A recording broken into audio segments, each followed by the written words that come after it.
Welcome back everyone. So I'm sure that if you clicked on this video you know what frame rates are, but for those of you that don't, frame rates essentially are an expression of frames per second that are used in a video. So you must have heard of 24 frames per second, or more precisely 23.987 or something like that. 30 frames per second, 60 and 120. So what these do is that they work seamlessly together to create what the human eye classifies as motion in a video. What cameras are actually doing is recording a series of stills to then be played back, giving the appearance of motion when watched by the human eye. Cartoons are a series of stills which, when shown in a sequence, appear to show a smooth and continuous story. And the same principle has to be applied to video. At 12 frames per second, your brain begins to differentiate the singular frames and they no longer seem seamless. When you get up to 18, your brain starts to process these frames as a continuous motion. Now you may ask yourself, why do frame rates matter? Why should I care? The choice of frame rates is important for both practical and creative uses. The practicality comes in when you have to think about what you're shooting and where it will be shown. For example, whilst 24 frames per second is a worldwide standard frame rate for motion picture projection, it's too slow to record fast action sports, which usually get shot at 60. Are you following? Now there are a lot of frame rates which you can use, and they're all subjective to the creative approach that you're going to have on your project. So how do we use these frame rates? On screen now I'm going to have a list of frame rates and how they get used, so you can pause and take a screenshot whenever. So here we go. 1 frame per minute is usually used for time-lapse photography and stop motion animation. 18 frames per second is usually used for early motion picture films. 24 frames per second almost always used for movies, as is the worldwide standard for cinema projectors. 25 frames per second, on the other hand, is the standard frame rate for European PL TV broadcast. 30 frames per second is the standard frame rate for NTSC TV broadcast.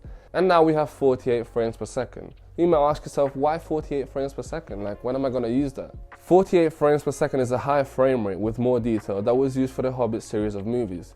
It makes footage look more real and eliminates blur on pans and fast actions. And then we have 60 frames per second. This faster frame rate is better for capturing action, such as sports, and you may be used to it because a lot of people use it, as it will help to keep motion smooth and details crisp. It will also use for slow motion and still frame capture. And lastly, we have a 120 frames per second. Now this is a frame rate that many of you might be most used to, because it's very common on cameras and it's very common for slow motion video on a lot of slow motion cutting segments on whether it's videos or films. And then we have all the other frame rates which go above 120, which is usually 300 and above. And all those frame rates are used for ultra slow motion videos and for a lot of special effects in movies when you need that advanced and enhanced look. I hope you're still following, and if you're still here, thank you very much. You have a lot of patience. And as filmmakers, obviously, we need to keep regard for the rest of the team, and this is where we talk about keeping in mind post-production. So when you send the videos off to your editor or your colorist, you need to keep these things in mind when you're choosing what frame rates to shoot at. Now, one of the most common mistakes that I see made from beginning filmmakers is shooting at 60 frames per second and thinking that way they can achieve smooth slow motion footage and normal running footage at 24 frames per second, while technically it is possible to slow it down to 24 and whatnot, but visually it's going to look completely unnatural. Placing a 60 frame per second video on a 24 frames per second timeline, or 23.987, won't give you a clean image, and this is because there's obviously more information on a 60 frames per second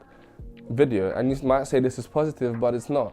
It will cause a lot more camera shake and you won't achieve that smooth motion blur that the human eye is used to. And trust me, for someone that sees film or works in the film industry consistently, they will pick that up as soon as they see it. And lastly, I've got some keyframe considerations that you should keep in mind before heading onto a set, before heading onto shoot or trying out your camera. You should consider how realistic you want your video to look. If you choose to have a frame rate, then your video will have too much detail and it will look unnatural. On the other hand, if you choose a frame rate which is too low for your needs, then your video will look much more jumpy than it should.